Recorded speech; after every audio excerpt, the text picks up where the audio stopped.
The Westfield Shopping Center had been Karen Mitchell's refuge for 7 years, not the stores themselves. Karen rarely bought anything anymore. She came for the walking. 3 miles of climate-controlled corridors, the hum of commerce as a kind of lullaby, the anonymity of being one of hundreds of faces nobody saw. She came at 10 a.m. on weekday mornings, when the mall was half empty, and the only sounds were the occasional Muzak version of songs from her youth, and the soft thud of her New Balance sneakers against polished tile. Today was different. Today her daughter Emma was with her. Emma was 14 and furious, at Karen, at her father, at the world. She hadn't wanted to come to the mall. She wanted to stay home in her room, where she could post cryptic things on Instagram that her mother wasn't supposed to know about, but obviously did because Karen had spent the last 6 months learning to see the cracks in her daughter's life through the tiny glowing screen of her phone. Emma had been assigned to come today as part of the custody arrangement, Karen's Wednesday. 5 hours. A court-ordered attempt at bonding that felt more like a hostage negotiation than motherhood. "Just walk with me," Karen had said that morning, standing in Emma's doorway. "No stores, no trying on clothes, just walk. We can talk about whatever you want."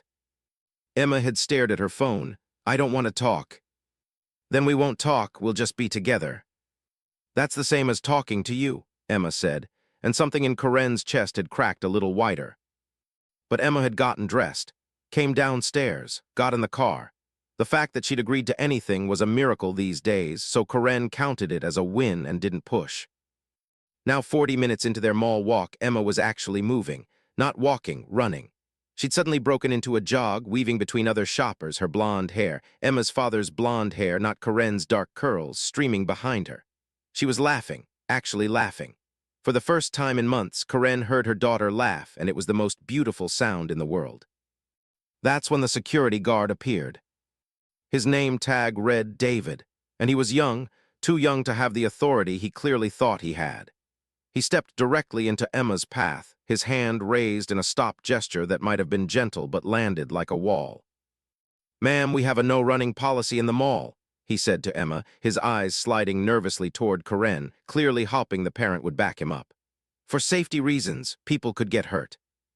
Emma stopped, breathing hard, confused. She looked at him like he'd just materialized from another planet. "I'm just running."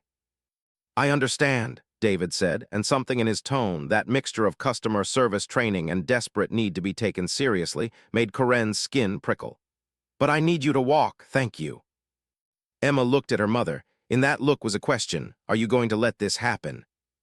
Karen should have let it happen. Karen should have gently taken her daughter's hand and said, "Okay, let's walk," and continued on, grateful for any moment her daughter would spend with her. Karen should have been the adult, should have backed up the security guard, should have made this easy. But Karen had just received a text from her lawyer an hour ago. The text said, "He's asking for full custody. He's documented your anxiety medication. He's bringing up the incident at Emma's school. Call me." The incident at Emma's school had happened 3 months ago. Karen had gone to pick up Emma and found out she'd scored a 74 on an important chemistry test. A 74. Emma was supposed to be getting into Ivy League schools. They'd had a plan, and Emma had just given up. So Karen had gone into the school, had asked to speak with the chemistry teacher, had pointed out that Emma was clearly capable of better, had maybe, just maybe, raised her voice. Had definitely criticized the teacher's curriculum. Had possibly suggested that lower expectations were part of the reason students like Emma were slipping through the cracks. The teacher had filed a complaint with the principal. The principal had called Karen in for a meeting. It was all very professional, very calm, very damning. "We appreciate your involvement in Emma's education," the principal had said, "but we need to maintain appropriate boundaries." Appropriate boundaries. That's what everyone said to Karen these days. At the hospital, Karen was a pediatric nurse, had been for 17 years. Her supervisor had suggested she recalibrate her interactions with patients' families. At her book club, Carol had quietly mentioned that people felt judged by Karen's comments about their children's accomplishments. At her daughter's school, at the mall, at the grocery store, everywhere Karen was getting this same message: "You're too much. Tone it down. Stop caring so hard." And now David, this fresh-faced security guard who probably hadn't been alive long enough to have real problems, was telling Emma not to run. "She's just running," Karen heard herself say. Her voice was calm. She noted this with a distant, horrified awareness. Her voice was very calm. This was how people's voices sounded right before they did something they couldn't take back. "I understand, ma'am," David said, and his use of ma'am felt like an insult, like he was putting her in a category: older, irrelevant, invisible. "But the policy applies to everyone." "The policy applies to everyone," Karen repeated. She looked at Emma. Her beautiful, hurting, pulling-away daughter was staring at her mother with an expression Karen couldn't read. "Emma, when I was your age, I used to run through malls all the time. With my friends, we'd race, we'd play tag, we'd be alive." "Ma'am," David started. "Do you have any idea," Karen said, turning back to him, "what it means to have a daughter who won't talk to you, who flinches when you try to touch her, who's failing chemistry because she doesn't believe she's capable of being smart?" David's face had gone pale. He wasn't expecting this. Nobody ever seemed to expect Karen. "I didn't." "She's 14 years old," Karen continued, and she could feel something happening inside her, something like a dam breaking, something that had been building for months, years maybe.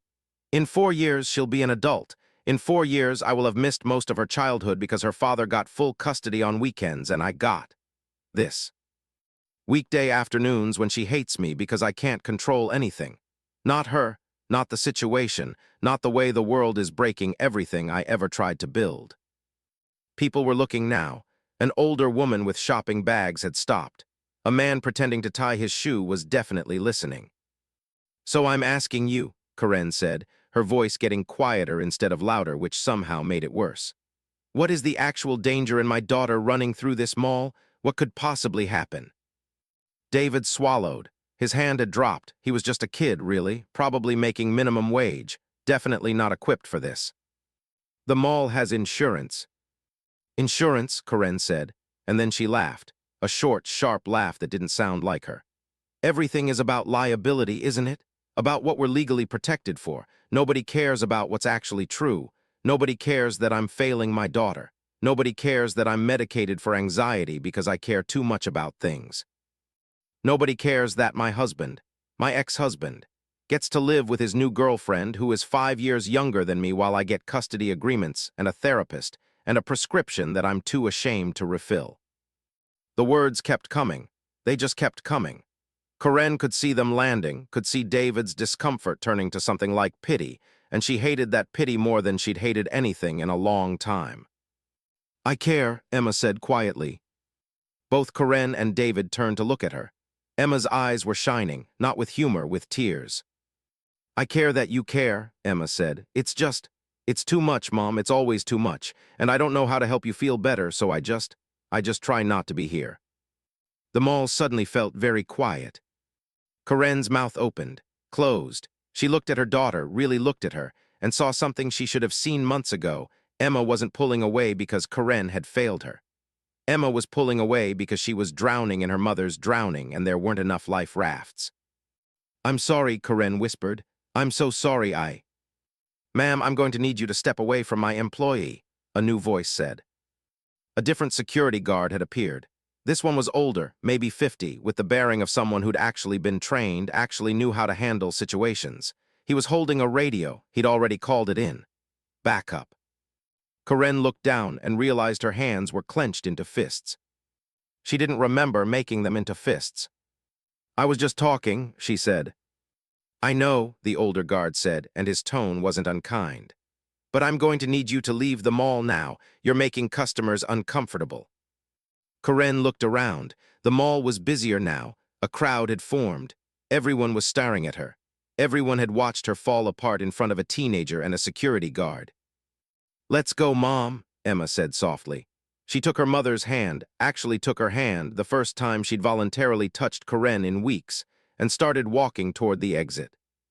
Karen let herself be led. She was numb, shock probably, or dissociation. She'd read about that. Her therapist had mentioned that term. They walked past the Cinnabon, past the cell phone kiosk, past the children's play area where a little girl was running through the tubes and tunnels, and her mother was sitting on a bench watching her with a smile that looked exhausted but present. "I'm not a bad person," Karen said as they pushed through the glass doors into the parking lot. Emma didn't answer. She just held her mother's hand tighter. The sun was very bright. It made Karen's headache worse. That night after dropping Emma back at her father's house, Corinne went home to her apartment, a two-bedroom in a complex called The Oaks that had no oaks and tasted like broken dreams, and did what she'd been trained to do: research. She Googled the security company, found the number, called, spoke to a manager. "I'd like to file a complaint," she heard herself say, "about one of your security guards. He was inappropriate with my minor daughter." The manager's voice changed, became careful, official. "Can you describe the incident, ma'am?" Corinne described it, left out the parts where she'd verbally attacked a 20-something kid who was just doing his job, focused on the parts where he'd intimidated Emma, used the word aggressive, used the word discriminatory. Maybe David had targeted Emma because she was blonde, because Corinne looked like a threat. The whole thing felt slippery in her mouth, like she was tasting something poisonous and swallowing it anyway. By the time she hung up, she'd lodged an official complaint. The manager had thanked her for bringing this to their attention. David, the nice young man who'd been doing his job, would probably get a written warning. Maybe worse. Corinne felt sick. She also felt righteous. She also felt both of these things simultaneously, and the contradiction was so painful that she took one of her anxiety pills and lay in bed in the dark, and wondered when exactly she had become a person who weaponized her problems against strangers. The answer came to her in the darkness, when no one would listen any other way. She fell asleep with that thought and dreamed of running through malls, chasing her daughter down endless corridors, never quite catching up. His name was Gerald Whitmore, and he represented the Westfield shopping center. His tone was professionally apologetic, which somehow made it worse. "Ms. Mitchell, we appreciate you bringing your concerns to our security company," he said, "but we've received a rather unusual counter-complaint." Corinne's stomach dropped. "A what?" "The security officer in question, David Brennan, has filed a complaint claiming that you were verbally harassing and threatening toward him, and that multiple customers witnessed the incident. He's provided statements from 3 witnesses corroborating his version of events. Our security footage also backs up his account." The floor seemed to tilt. "I wasn't threatening him," Corinne said. "I was asking him a question about his policy. According to the statements and footage, you made comments about his mental capacity, his fitness for the job, and what witnesses describe as an aggressive personal narrative regarding your family situation. One witness, a Mrs. Patricia Howell, mentioned that you were borderline hysterical and that she worried about your daughter's safety." "My daughter's safety," the words landed like shrapnel. "I would never hurt Emma." "I'm sure that's true," Whitmore said, and his reasonableness was somehow worse than anger would have been. "However, we will be requiring that you sign a trespass agreement barring you from Westfield Shopping Center indefinitely. If you enter the premises after signing this agreement, you could face criminal charges." "You can't." "We can and we will if necessary. However, we're offering you the opportunity to avoid that by signing the agreement voluntarily. I'm having it messengered to you today. Sign it, return it, and we'll consider this matter closed." He hung up before she could respond. Corinne sat very still in her kitchen for a long time. The sunlight coming through the window fell across the yellow tile in stripes. She'd always loved this kitchen. It was one of the few things she'd kept after the divorce. Richard had designed it for her back when he still loved her. Back when he'd spent a Saturday installing these tiles by hand, singing off-key songs, making her laugh. Now the tiles mocked her. Her phone rang. It was Richard. "Emma told me what happened at the mall," he said without preamble. His voice was tight, controlled, the way it always got when he was disappointed in her. "She said you had a complete breakdown in front of a security guard." "That's not what happened. Emma said you verbally attacked this poor kid for telling her not to run. Is that true?" He was overstepping. "Corinne," his voice cut through hers, "is that true?" The tile stripes moved as clouds passed in front of the sun. "Yes," she said quietly, "but I'm also being unfairly blamed for it. The security company is trying to." "You need to get help," Richard said. "Real help, not just pills and therapy. I'm going to document this, along with the school incident, along with your supervisor's concerns at work. I'm going to document all of it and give it to my lawyer." "Richard, please don't. Emma needs stability. She needs a parent who can regulate her own emotions. I'm not trying to take her away from you, but I will not let her be around someone who's having these kinds of episodes." Episodes like she was a faulty TV set, like her pain was a glitch in her programming. "I love her," Corinne said. "I know you do. That's why you need to get help." He hung up. Corinne sat with the phone in her hand and tried to breathe. The breathing exercises her therapist had taught her.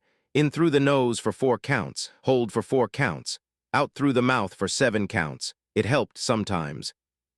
It didn't help now. The trespass agreement arrived the next morning. 15 pages of legal language that all boiled down to, "You are not welcome here." His name was Martin Reeves, and he worked in a small office above a Thai restaurant. He was expensive but highly recommended. He also, it turned out, had a daughter who'd been diagnosed with anxiety as a teenager. "The security company's being overly aggressive," he told her after reviewing the documentation. "You didn't threaten anyone, you didn't touch anyone, you expressed frustration about their policies. In what universe is that criminal?" "But the witnesses..." "Witnesses are unreliable, and the question here is whether your conduct actually violated any law. Expressing your opinion loudly in a public space is not illegal. Criticizing someone's job performance is not illegal. Being upset with your daughter is not illegal." He leaned back in his chair. Outside, they could hear the sounds of the restaurant below, the sizzle of a wok, the murmur of conversation. "Here's my advice," Reeves said. "Don't sign the agreement, but also don't go back to that mall for your own good. Some battles aren't worth winning, you know." "So I'm supposed to just let them push me around?" "You're supposed to protect yourself," he said gently, "and your daughter." Corinne left his office feeling slightly better. He didn't think she was crazy. He thought the security company was overreacting. That was something. But over the next week, the temperature of her life changed. She went back to work at Riverside Pediatric Hospital. Her supervisor, Dr. Patterson, called her into his office. "We've received some additional concerns from families," he said, not quite meeting her eyes. "About interactions with your nursing care, nothing specific, just a pattern. Some parents felt you were too involved in their family situations. One parent actually requested a different nurse." "What does that even mean?" "It means I'm recommending that you take a leave of absence for mental health reasons. Get centered. Come back when you feel more stable." "I am stable." "Corinne," he finally looked at her. "I like you. I've always liked you, but something is off, and I'm not going to let you jeopardize your career or the hospital's reputation by ignoring it." The leave of absence was technically voluntary, which meant it didn't go on her record. It also meant she was effectively fired, just not technically. That night, Corinne's therapist, Dr. Lindia, had an emergency phone session with her. "I think we need to reconsider your medication," Lindia said carefully. "Your anxiety might be presenting differently than we thought. I'm wondering if there's some obsessive-compulsive elements here, or possibly some narcissistic traits that..." "Narcissistic traits?" Corinne interrupted. "I don't have narcissistic traits." "The tendency to make situations about yourself, to interpret boundaries as personal rejections, to escalate conflicts when you feel unseen. These can be symptoms. Or they can be symptoms of a woman who's having a really difficult time." "Yes," Lindia said, "they can be, but we need to make sure we're treating the actual problem, not just managing the anxiety." Corinne wanted to hang up on her therapist, wanted to tell her that she was paid to help, not to diagnose her as broken in a new way. But instead, she just agreed to try a different medication. The medication made her feel flat, numb, like she was watching her own life from inside a fish tank. The trespass agreement still sat on her kitchen counter, unsigned. Every day it mocked her. Every day she didn't sign it felt like a small rebellion. Every day she didn't go to the mall felt like a defeat. 2 weeks after the incident, Emma didn't show up for her scheduled Wednesday custody. Richard called to inform her that Emma had asked to reschedule, that she was feeling anxious about visits, that maybe they should give it a couple of weeks, let emotions settle. "Is this about what happened at the mall?" Corinne asked. "It's about Emma needing her mother to be more stable," Richard said quietly. "I'm sorry, Corinne, I don't want this, but I have to protect her." "From me?" "From the instability, from the conflict, from being put in the middle of your emotional crisis." After he hung up, Corinne went to her bedroom and lay on top of the covers without removing her clothes. She lay there for 3 hours without moving. Her mind was very quiet. The medication, she realized, was working. She felt nothing at all. On the fourth hour, her phone buzzed. A text from Emma, "Are you okay?" And that simple question, that 5-word check-in from her daughter, broke something open in Karen, because Emma was worried about her. Emma, who should not be worried about her mother. Emma, who was 14 and had her own problems and was still reaching out across the wreckage to ask if Karen was okay. Karen typed back, "I'm getting help.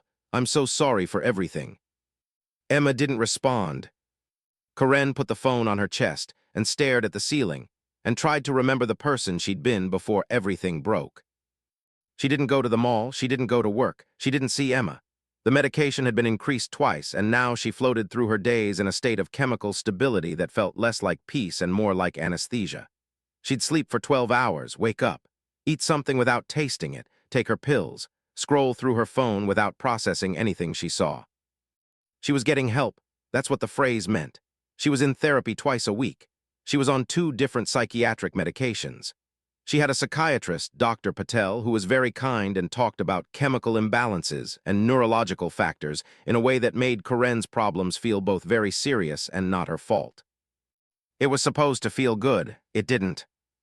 Richard had taken Emma to therapy too. Family therapy, he called it, though Karen wasn't invited. They were apparently working on healthy boundaries and processing the trauma of living with a mother who was unstable. Karen wanted to point out that the only trauma Emma was experiencing was Karen's love being weaponized against her.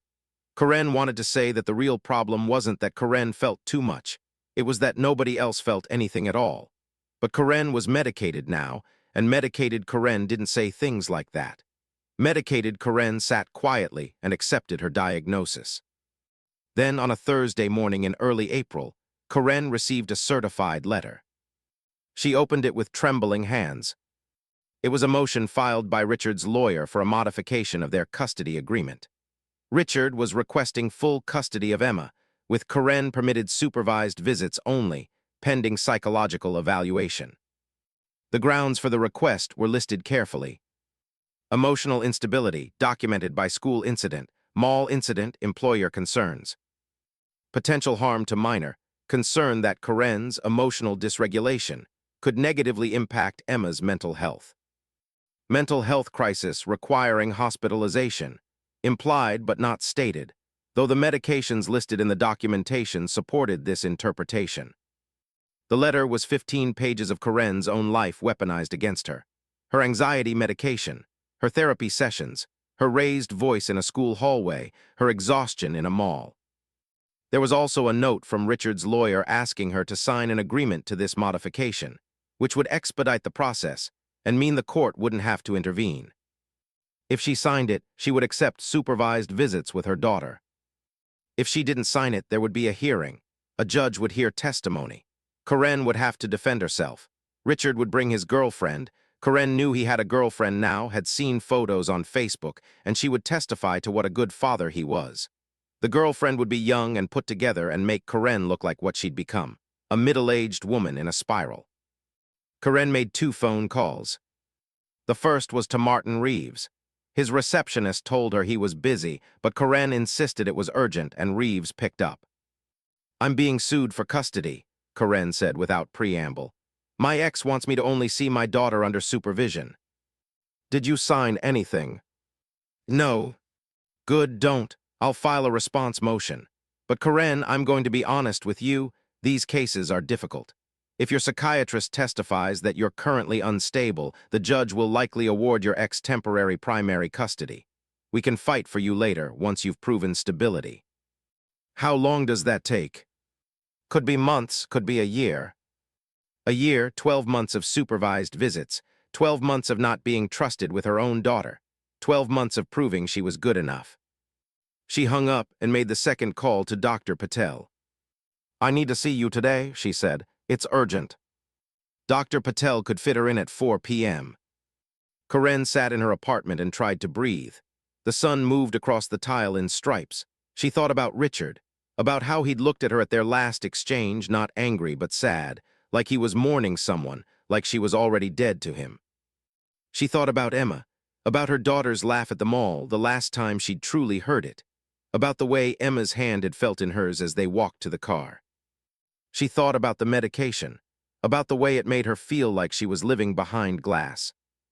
When she got to Dr. Patel's office, she had decided something that felt dangerous and true at the same time. "I want to stop taking the medication," she said as soon as she sat down. Dr. Patel set down her pen. "Karen, we've talked about this. You're showing real improvement."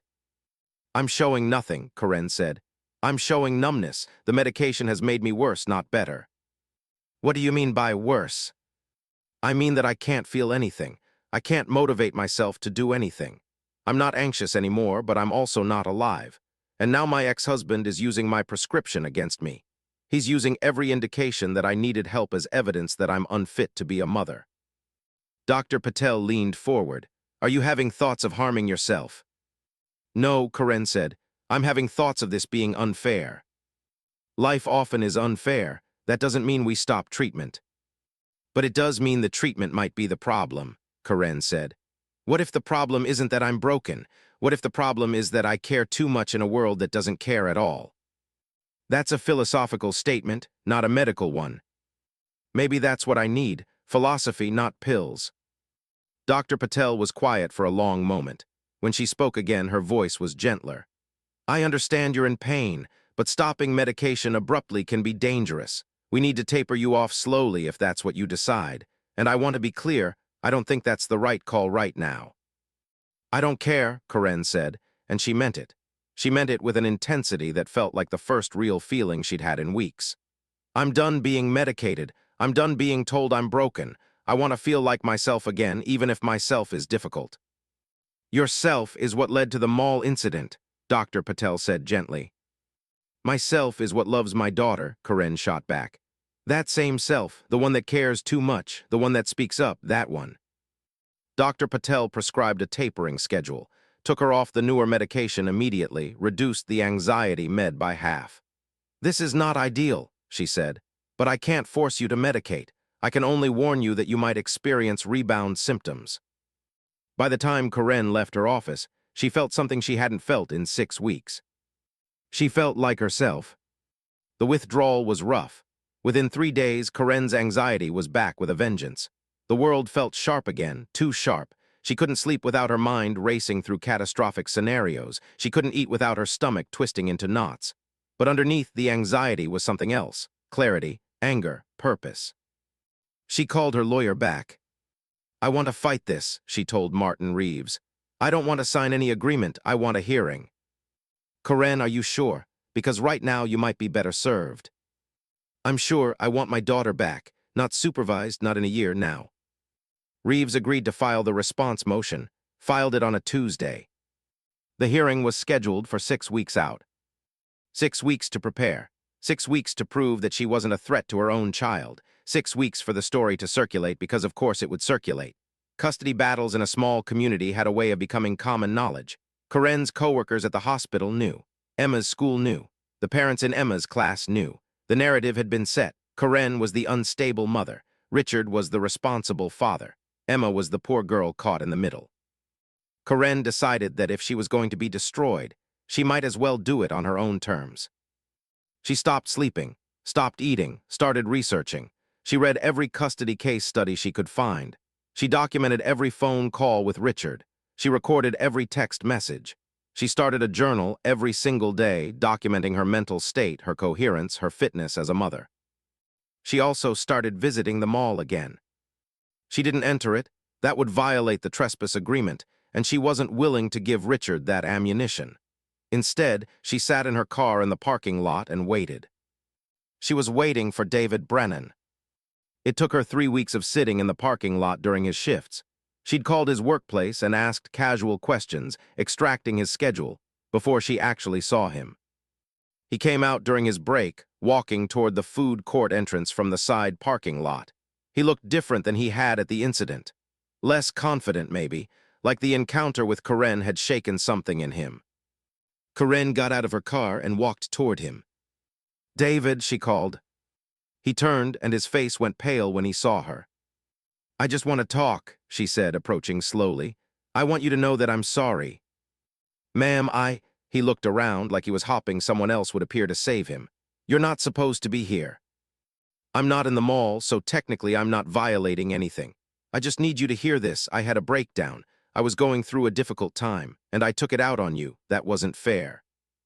David relaxed slightly. Okay, thank you for saying that. I also need you to know that I'm fighting a custody battle. My ex-husband is using what happened at the mall against me. He's trying to prove I'm unfit. The report you filed, the statement you gave, it might result in me losing custody of my daughter. David shifted uncomfortably. I was just doing my job. I know, and I respect that now. I didn't then, but I do now. I'm not here to blame you. I'm here to ask you to tell the truth.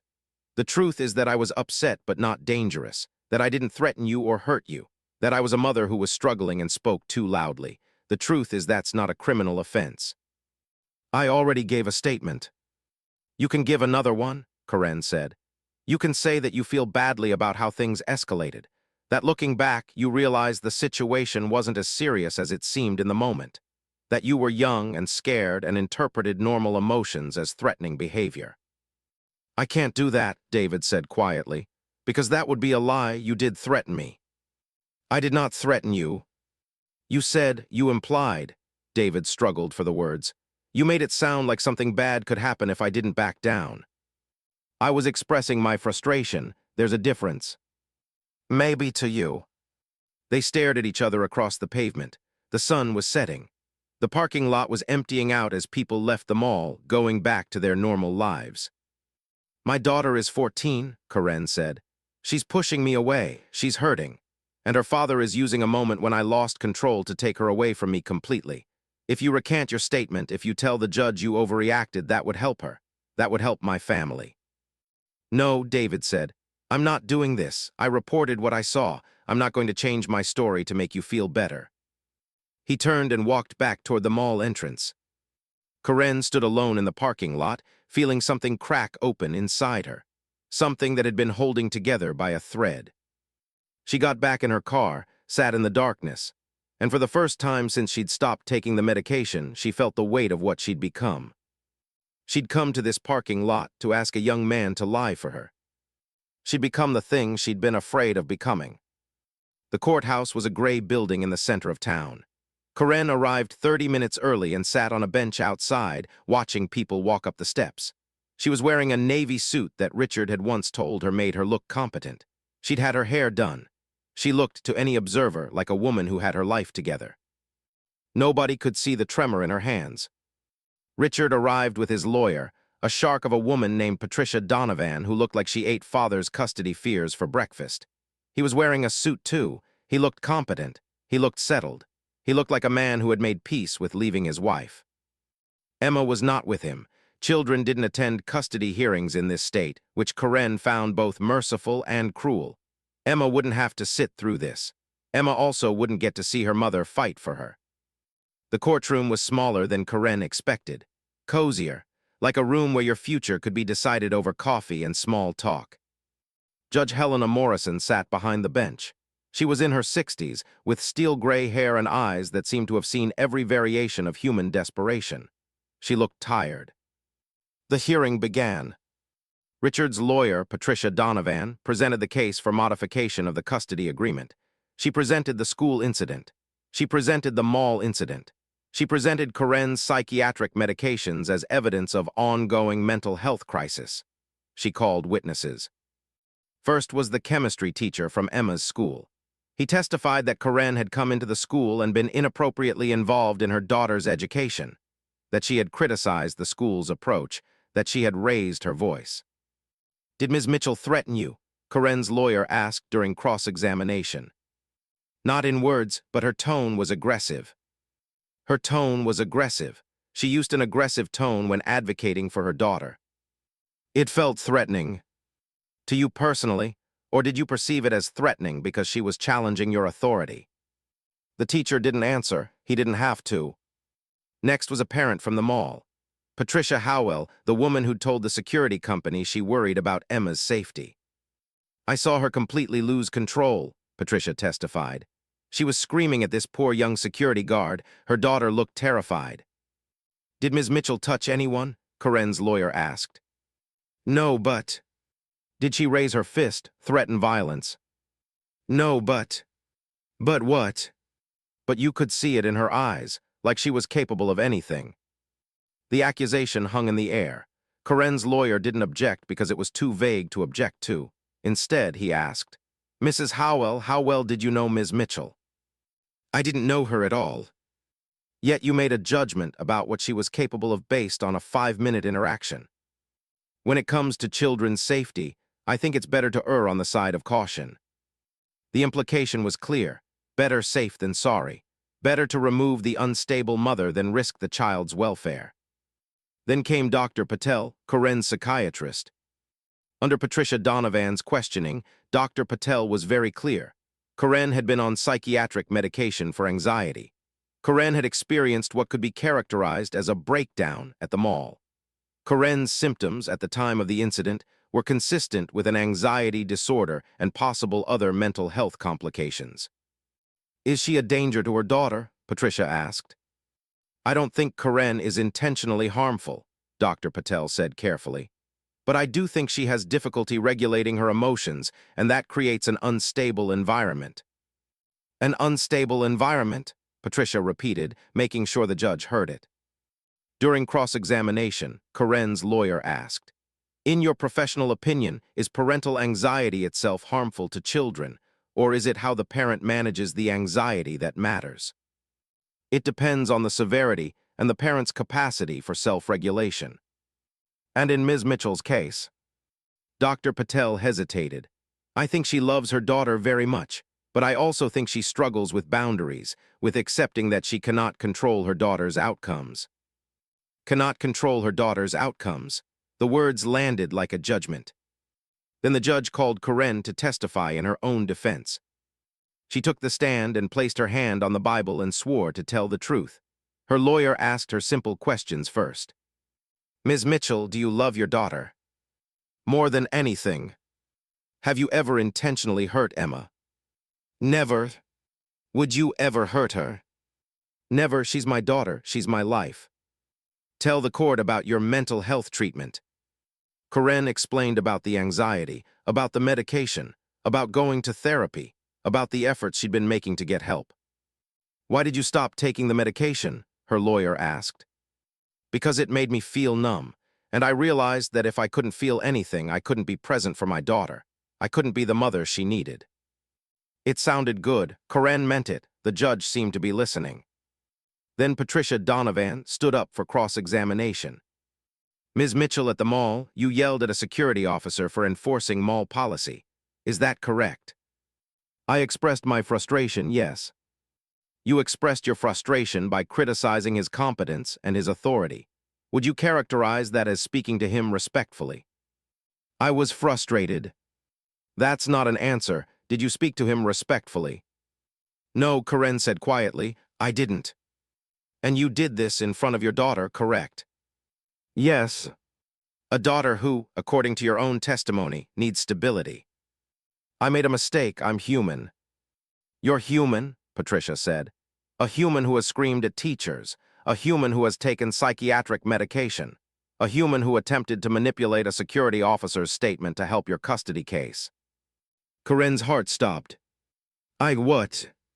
"You approached David Brennan in the parking lot of the mall and asked him to recant his statement. You offered to do this by framing your assault on him as merely losing control. Did you think he wouldn't report that interaction?" Corinne looked at her lawyer. His face had gone blank, which meant he hadn't known, which meant she'd destroyed her own case. "I was trying to explain," Corinne started. "You were trying to manipulate a witness," Patricia said. "You were willing to ask a young man to commit perjury to protect yourself, and you did this while claiming to be the victim. You did this while claiming that your ex-husband was using a moment of weakness against you." Corinne's voice cracked. "I never asked him to lie. I asked him to tell the truth about." "Your version of the truth," Patricia said, "which is conveniently the version that protects you." And there it was, the thing Corinne had been afraid of the entire time, that all her pain, all her broken pieces, all her efforts to fix herself were just evidence of her unfitness. The judge asked her one question near the end of her testimony. "Ms. Mitchell, if I were to award primary custody to your ex-husband, would you be able to accept that decision?" Corinne understood what the judge was really asking. Could she let her daughter go? Could she accept that she wasn't enough? I would struggle, Karen said, but I would accept it. Why would you struggle? Because Emma is my daughter, because I love her, because I want to be the person she can turn to. But I understand that right now I might not be that person. The judge nodded, and Karen realized in that moment that she'd already lost. The decision came down 3 weeks later. Judge Morrison awarded Richard primary custody, with Karen permitted supervised visitation once per month. Karen was required to remain in psychiatric treatment, to continue medication, if prescribed, and to undergo a psychological evaluation before any custody modification would be considered. The letter was formal and devastating. The judge wrote in careful legal language, "While the court recognizes that Ms. Mitchell's struggles arise from genuine love for her daughter, the evidence suggests that Ms. Mitchell has difficulty establishing healthy emotional boundaries. Ms. Mitchell's mental health challenges, combined with her demonstrated pattern of escalating minor conflicts and attempting to manipulate situations in her favor, create an unstable environment for the minor." It went on, "The court is particularly concerned about Ms. Mitchell's attempt to pressure a witness into recanting testimony. This demonstrates a willingness to prioritize her own interests over justice and honesty." The conclusion was inevitable. Primary custody is awarded to Mr. Richard Mitchell. Ms. Mitchell is awarded supervised visitation on the second Saturday of each month, between the hours of 10 a.m. and 2 p.m., to be supervised by a court-approved supervisor. Karen read the decision 7 times, waiting for it to change, waiting for the judge to reveal it was all a terrible mistake. 4 months later, Karen sat in her supervisor's office at Riverside Pediatric Hospital. She was back at work now. She'd been back for 3 months. She'd gone to therapy, taken her medication, though not the medication Dr. Patel recommended. She'd eventually compromised on something in between medicated and unmedicated, a gray zone of existence, accepted the visit terms, and tried to move forward. Today, Dr. Patterson had called her in for a different reason. "I wanted to give you the courtesy of hearing this from me first," he said. "We're being sued." Karen's blood went cold. By whom? By a family whose daughter you've been nursing. They're claiming that you were overly involved in their medical decisions, that you questioned their choices about their daughter's care, that you created an adversarial environment. That's not true. I know you don't believe it's true, but they're claiming it is, and we're going to have to investigate, which means a formal review of your conduct, which means you're going to be suspended pending the investigation. How long will that take? Could be months. Karen left the hospital and went home and did something she hadn't done in a long time. She didn't have a plan. She just existed in her apartment, in the space where she'd become unmade and was trying, against all odds, to become remade into something acceptable. That night she drove to Richard's house, not to go inside, just to sit outside and watch the windows. She could see shapes moving inside. Emma was in there, living her life without Karen. Karen sat in the car for an hour, just watching. The supervised visits had been awkward and terrible. Karen would pick Emma up from a location, never Richard's house. Karen wasn't allowed to go there, and a court-approved supervisor would come with them. They'd go to the mall food court or the park or some other neutral location, and Karen would try desperately to reconnect with her daughter while a stranger watched and took notes. Emma had become polite in that space. Not warm, not hostile exactly, but distant, like she was talking to a distant relative, someone she was related to by blood but not by anything that mattered. The last visit, 3 weeks ago, Emma had spent most of the 2 hours looking at her phone. "How's school?" Karen had asked. And that was it, Emma's total emotional investment in the conversation. Emma had learned from everything that had happened that the safest thing was to not feel too much, to not care too much, to not be too present. She'd learned it from watching Karen get destroyed for doing all those things. Karen sat outside Richard's house and realized the thing she'd been running from the entire time. She had damaged her daughter, not with violence or neglect or intentional harm, but with the intensity of her own desperate need. Emma had built walls against her mother's love because that love came with so much weight, so much pressure, so much need. And in building those walls, Emma had become safe, and that was good. Emma was safe. But Emma was also unreachable, and that was something Karen would have to live with. A police car pulled up behind her. Ma'am, can I ask what you're doing here? The officer said, shining a flashlight into her window. I'm just sitting, Karen said. You've been sitting for over an hour. We've had a report of suspicious activity. From who? From the homeowner. The officer's face was neutral, professional. They're concerned about you. Karen understood. Richard had called the police. Richard, who was still protecting his family, from her. I'm leaving, Karen said. She drove away, and in her rearview mirror she could see the police car following her to make sure she left. She could imagine what Richard had told the officer. My ex-wife is unstable. She's been ordered to have supervised visits. I'm worried she's trying to violate the custody agreement. And he wouldn't have been entirely wrong. Karen drove to the Westfield shopping center and parked in the lot. It was almost midnight. The mall was closed. Everything was dark.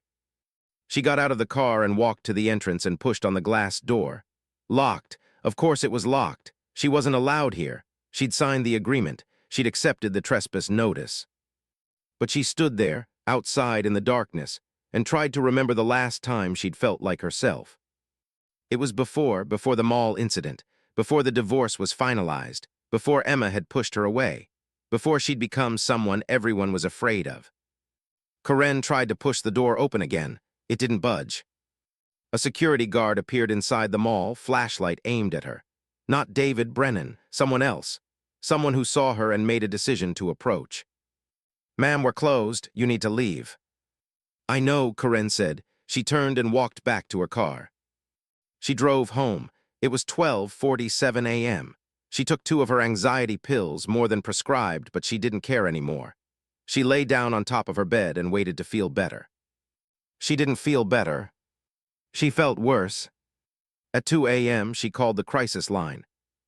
I'm not in immediate danger, she told the counselor who answered, but I'm not sure I want to stay alive. Do you have a plan? Not a real one, just a feeling, like maybe everyone would be better off. They sent an ambulance. Karen was admitted to Riverside Psychiatric Hospital, a different building from where she worked, which was a mercy she couldn't quite appreciate. She was placed in a room with one window that looked out onto a garden. Someone had put flowers in the garden, which seemed unnecessarily cruel. She was there for a week. During that week, she met with a new psychiatrist, a new therapist, and a social worker. They adjusted her medication. They talked about crisis interventions and safety planning. They created a list of people she could call when she felt suicidal. The list was very short. On the 3rd day, Richard came to visit her. He brought Emma. Emma was wearing a light blue dress. She looked like she'd grown up in the week since Karen had seen her, like she'd aged years. Mom, Emma said, and there was something in her voice, something broken and sad and full of understanding beyond her years. Hi, honey, Karen managed. They sat together in a visiting room that smelled like bleach and desperation. Richard sat slightly apart, giving them space but not privacy. Are you okay? Emma asked. I'm getting help. I know, Dad told me. They sat in silence for a while. I'm sorry, Karen said. For all of it, for the mall, for the custody battle, for not being what you needed. I'm sorry too, Emma said, and when Karen looked at her daughter, she saw that Emma's eyes were full of tears. What are you sorry for? For not, I don't know, for not being enough to make you okay. And there it was, the thing nobody had wanted to name. Emma thought it was her fault.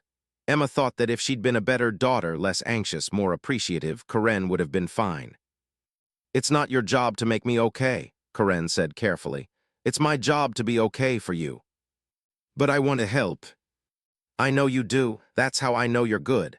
But helping me can't be your job. Your job is just to be 14, to grow up, to become who you're going to be. Emma cried then, just quietly, tears running down her face. Richard looked away. He was good at looking away. The visit lasted 30 minutes. When it was time for them to leave, Emma hugged Karen. Actually hugged her with the kind of desperation that suggested the hug might never happen again. I love you, Emma said into Karen's shoulder. I love you too, baby. I love you so much. And then they left, and Karen was alone again. But something had shifted, something small. Emma had come, Emma had cried, Emma had said she was sorry. These small things, they weren't forgiveness. But they were something, they were the beginning of something. Corinne spent her remaining days in the hospital writing down everything she'd learned, everything she'd gotten wrong, everything she needed to do differently. The therapist suggested journaling, but Corinne did something more. She wrote a letter to Emma. She didn't plan to send it, she just wrote it.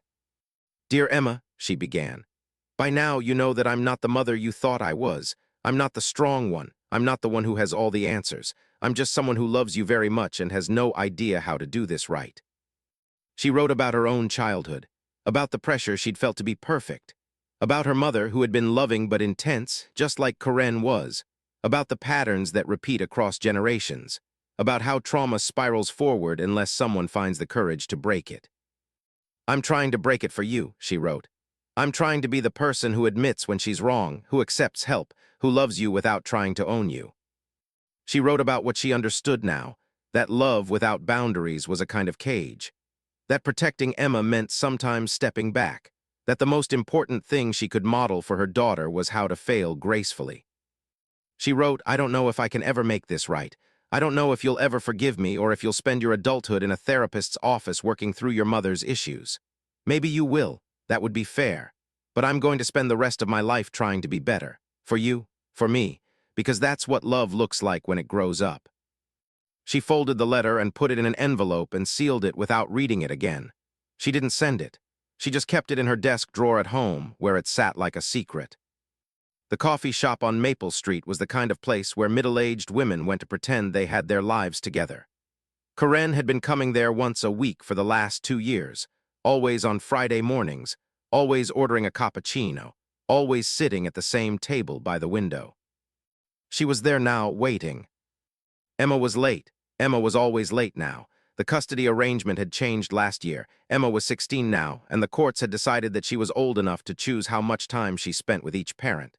Emma had chosen to spend weekends with Corinne, which was more than Corinne had expected. Emma still saw Richard during the week. There was no drama anymore, just a life split between two people who'd learned to love her without destroying each other. Corinne had spent the last 2 years doing the hard work that should have happened long ago. She was still in therapy. She was on medication, a low dose of an anti-anxiety medication that actually worked, combined with something that addressed the obsessive-compulsive patterns her psychiatrist had identified. She'd gone back to work at the hospital, but in a different role. She was a patient advocate now instead of a floor nurse. She helped families navigate the medical system instead of providing direct care. It was less consuming. It suited her better. She'd also apologized to David Brennan in person, face to face, with no agenda beyond genuine remorse. To her ex-husband in writing for the ways she'd weaponized their custody arrangement. To Dr. Patel for accusing her of not understanding her. To the chemistry teacher at Emma's school who'd been kind enough to accept her apology over coffee. Some people forgave her, some didn't. Corinne had learned to accept both outcomes. Emma arrived at 10:15, her blonde hair, her father's hair, pulled back in a braid. She was wearing a hoodie and jeans and the expression of a teenage girl who was doing her best to pretend she wasn't slightly anxious about the visit. "Hey," Corinne said, standing to hug her. She'd learned to make hugs available but not mandatory. Emma usually took them. Sometimes she didn't. Today she did. "Hey, Mom." They sat down. Emma ordered a hot chocolate. They made small talk about school. Emma's grades were better now. She was even tutoring other students in chemistry. About her father, he was engaged to his girlfriend and the wedding was planned for next spring. About Emma's friends, there was a boy Emma liked, which Corinne asked exactly one question about before letting the subject drop. "I wanted to talk to you about something," Emma said, and Corinne felt a small flicker of the old anxiety. But she breathed through it. Not everything that started with, "I wanted to talk about something," was a crisis. "Okay," Corinne said, "I'm listening." "I've been thinking about getting my driver's license," Emma said, "and I was wondering if you could help me practice. If Dad helps too, but if you could help me sometimes." It was such a small thing, such a normal teenage thing, and Emma was asking. Emma was including Corinne in something that mattered. "I would love that," Corinne said, and she meant it with an intensity that almost overtook her, but she managed to keep it controlled, to keep it at a level where it was love instead of need. "When do you want to start?"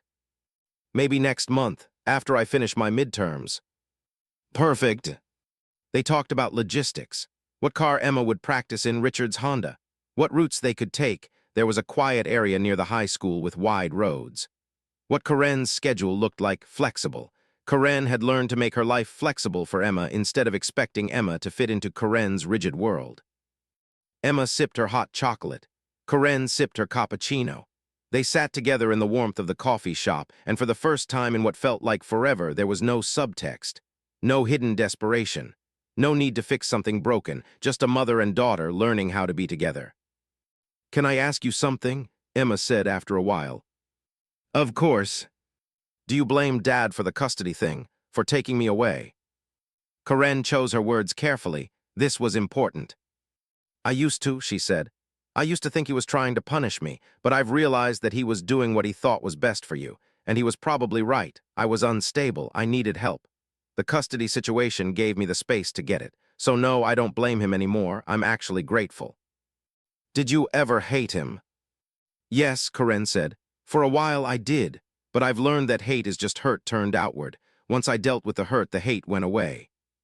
Emma nodded like she was absorbing this information, like she might need it for her own future. "I didn't hate you," Emma said quietly. "During all that, I want you to know that I was just scared of everything, of Dad, of you, of myself." "I know, honey, I know. But I'm not scared anymore, not like that." "What about now?" "Now I'm just regular scared. Like about school, and if anyone will like me, and if I'm going to be messed up because of all the stuff with you and Dad." Corinne wanted to lean forward, wanted to take her daughter's hands, wanted to promise that everything would be okay, that the damage would heal, that none of it would affect Emma's future. But she'd learned something important in 2 years of therapy. Promises like that were just another way of making the child responsible for the parent's peace of mind. "You might be a little affected by it," Corinne said honestly.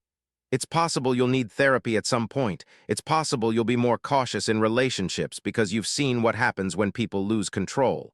Those are real things, but I don't think you're messed up. I think you're smart and resilient and you're going to be okay." "How do you know?" "Because you're here with me.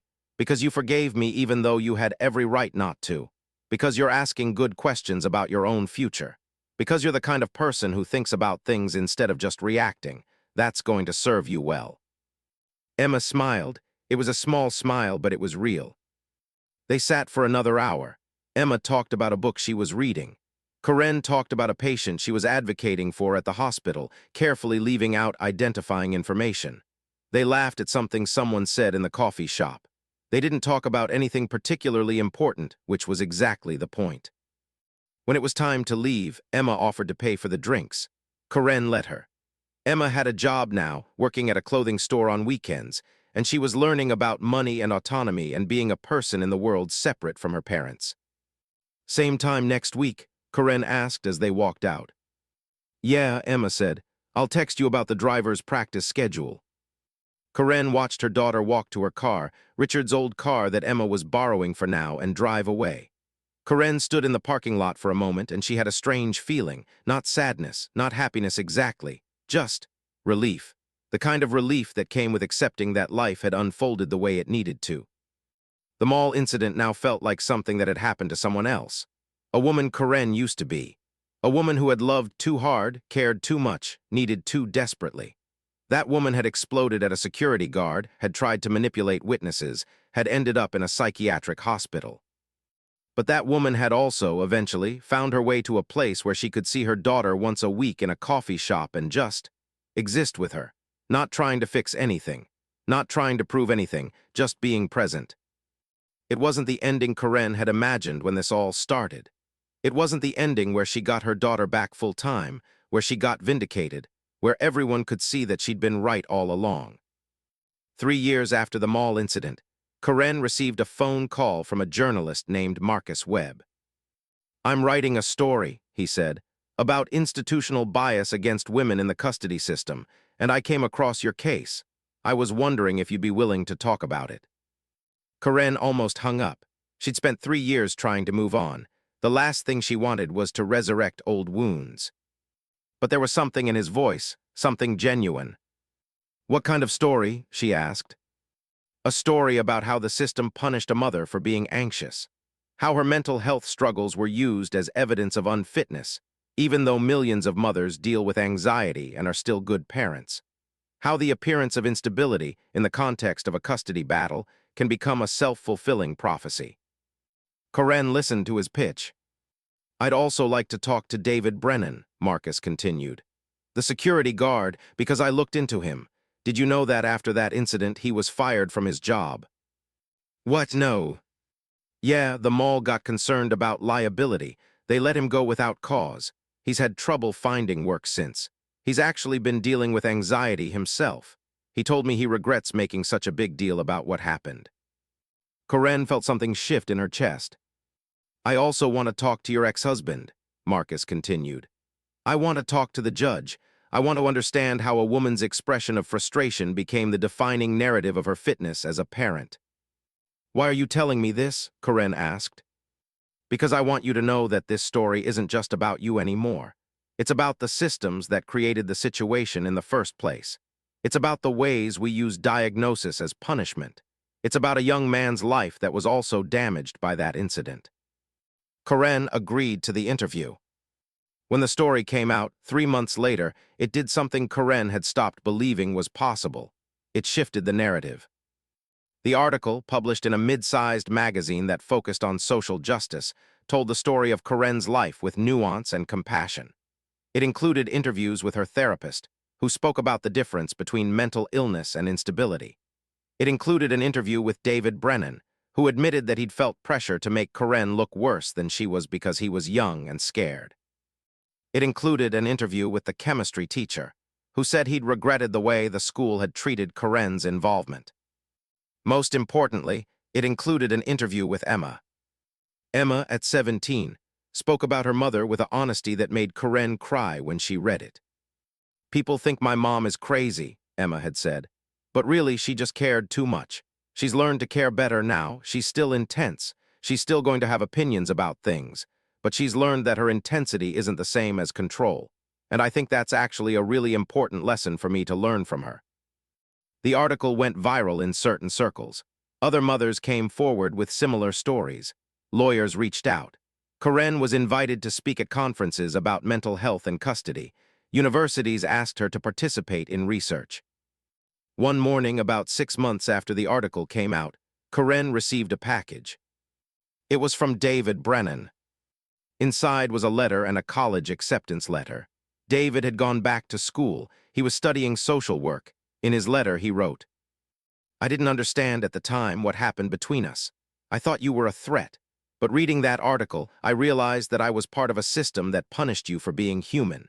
I'm writing to you now, years later, to apologize, and to tell you that I'm going to spend my career trying to make sure that other people don't go through what you went through. Thank you for being brave enough to tell your story. Corinne cried when she read it. She also laughed because the universe, it turned out, had a sense of irony. The young man she'd tried to manipulate into changing his story had, without her interference, arrived at the truth on his own. The system she'd fought against had eventually acknowledged its own flaws. The daughter she'd been afraid of losing had stayed with her, not because Corinne had demanded it, but because Corinne had finally learned how to let her go. That night, Corinne sat at her kitchen table and took out the letter she'd written to Emma 3 years earlier, the one she'd never sent. She read it now and something interesting happened. She didn't hate the woman who'd written it. That woman had been in pain. That woman had made mistakes.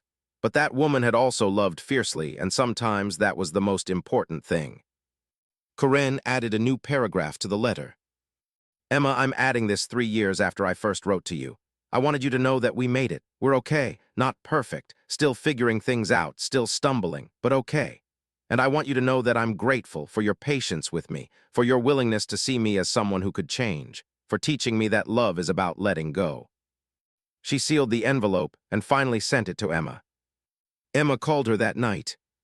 Mom, I got your letter. I know, honey. I just sent it today. I'm crying. Good tears. Yeah, good tears. They talked for an hour.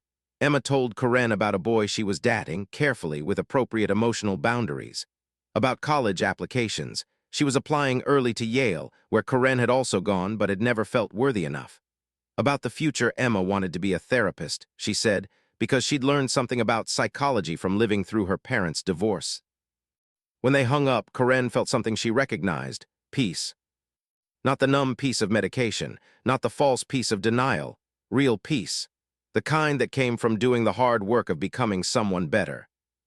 The mall was still there, of course, still operating, still circulating with people walking, children running, security guards enforcing policies. Karen didn't go to the mall anymore. She'd found other places to walk, other refuges. But she thought about that day sometimes, about the moment she'd lost control, about how a single moment could cascade into a series of events that reshaped her entire life. She'd spent 2 years thinking of that moment as the worst thing that had ever happened to her. She was beginning to see it differently now, as a gift, because it had forced her to change, to see herself clearly, to become someone who could genuinely be there for her daughter instead of consuming her daughter's energy trying to make sure she was there. Karen had learned that there was a difference between fighting for your children and fighting your children. She'd learned it the hard way, in a shopping mall, in a psychiatrist's office, in a courthouse, in a hospital. But she'd learned it. And that knowledge, that hard-won wisdom, was something she could pass on. Emma had said she wanted to be a therapist. Karen wondered if Emma would tell her patients someday about her mother, about the woman who'd screamed at a security guard because she was afraid of being forgotten. Karen hoped she would, because maybe, somewhere in some office similar to the one where Karen had learned to regulate her emotions, a woman struggling with her own intensity, her own fear, her own need to be seen, would hear Emma's story. And that woman would understand that she wasn't broken, that her love wasn't the problem, that the way she cared, the way she fought, the way she needed, these things weren't flaws to be medicated away. They just needed to be understood. They needed to be aimed properly. They needed to be loved and channeled and transformed into something that didn't destroy, but built. And maybe, with that understanding, that woman wouldn't have to crash the way Karen had crashed. Maybe she could learn the lesson sooner. Maybe, through Karen's story, another mother could save herself. That was Karen's hope now. That was the thing she carried with her as she moved forward into a future she was still learning to believe in.